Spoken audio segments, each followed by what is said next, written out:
Thank you, Mr. Chairman. Mr. Mayorkas, thank you for being here today. As subcommittee chairman on another committee on oversight, it's amazing. It's how, I guess, being in the committee room and oversight causes selective memory with some people. So I'm understanding the process a little bit more of asking multiple questions over and over. And I think I appreciate you being here and willing to share with us what you recall. First, I want to ask you about the Deference Review Board. When you established that, did they already have, when they first met, were there policies and procedures in place when they had they convened their first meeting?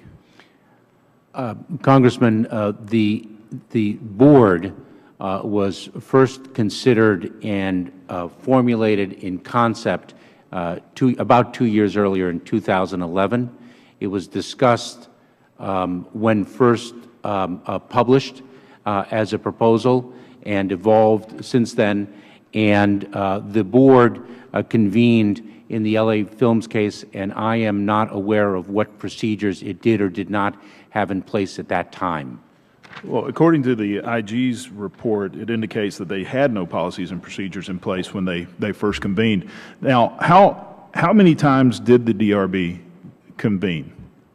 My understanding from the report, Congressman, is that it convened once. And it was only regarding the LA Films case? That is correct, and my hope is twofold.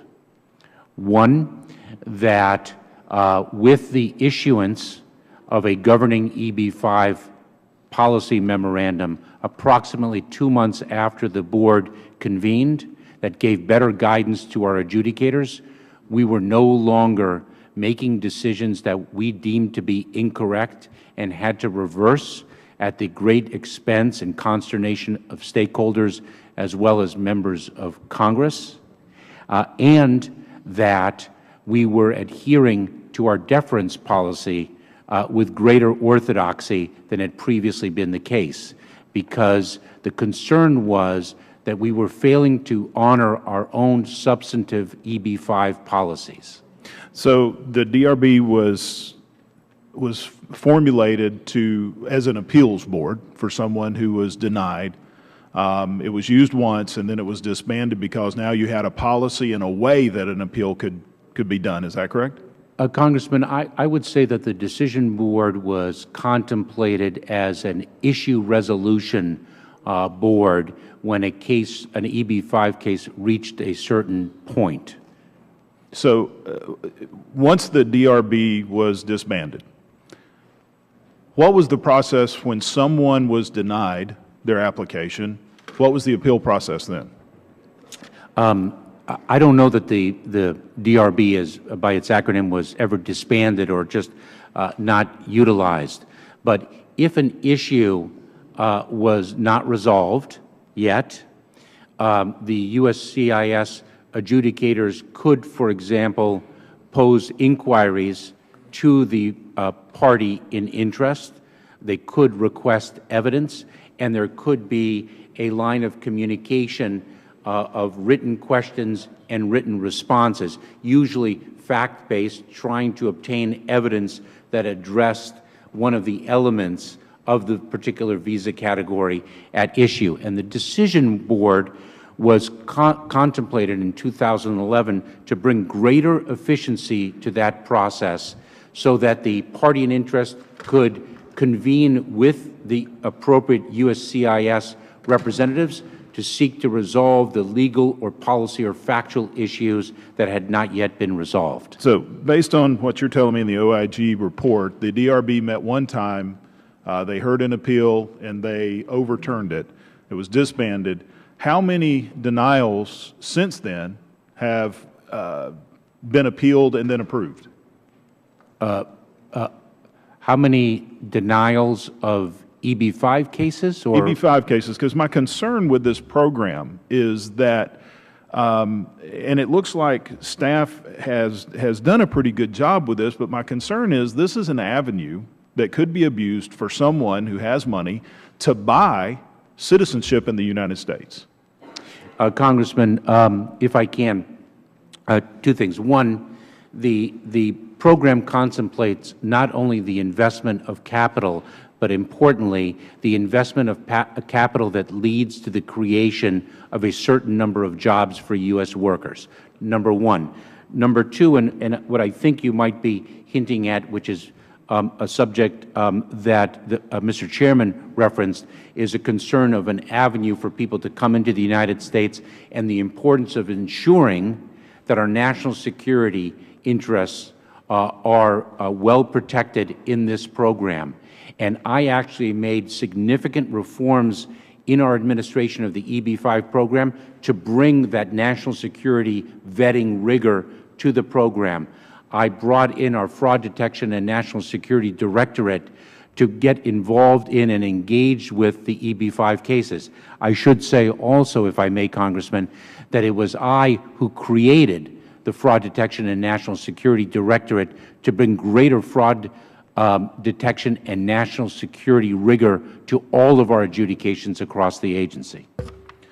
But Mr. Chairman, one more question. Regarding Gulf Coast, Mr. McAuliffe had contacted you beginning in 2008, and from questions we've had that continued on until 2011. I assume that although Mr. McAuliffe had several roles during that time period, CEO of Green Tech Automotive, he was also chairman of Hillary Clinton's presidential campaign and chair of the DNC in various times there. I assume that the contact he made was regarding CEO of Green Tech Automotive.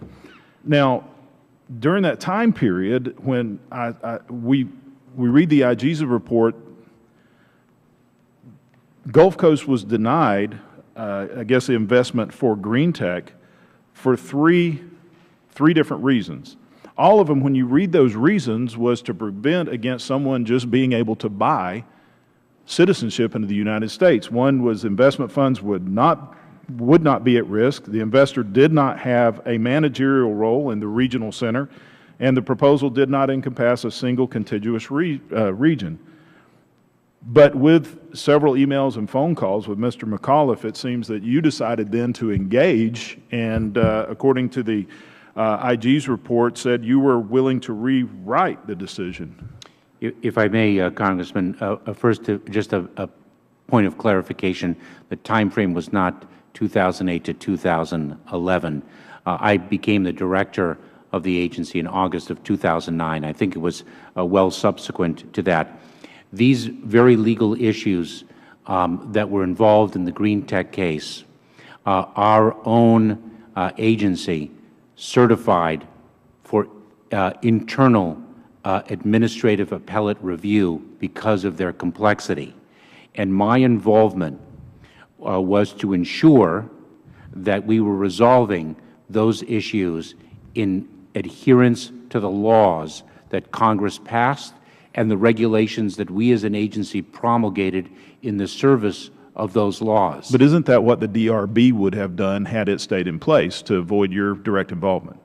I don't recall the timing of the DRB, but we did not launch the DRB, to the best of my recollection, Congressman, at the time that these legal issues rose to my attention. I would have to look at the timing, but we were not ready for the Decision Review Board at that time. Whether we had published the concept of it by that time, I don't recall. I will say this, that the resolution of those three issues was reached in adherence to the law. The issue of at risk and the correct reading of in the matter of Izumi was decided correctly. So you're inferring that the staff did not correctly interpret the law, but once your engagement came in, then there was a correct interpretation of the law. I think that our collaborative review of these issues led to the correct result in these cases, because I did not decide them alone. Does the law need to be clarified? Because it sounds like the law must be pretty subjective then.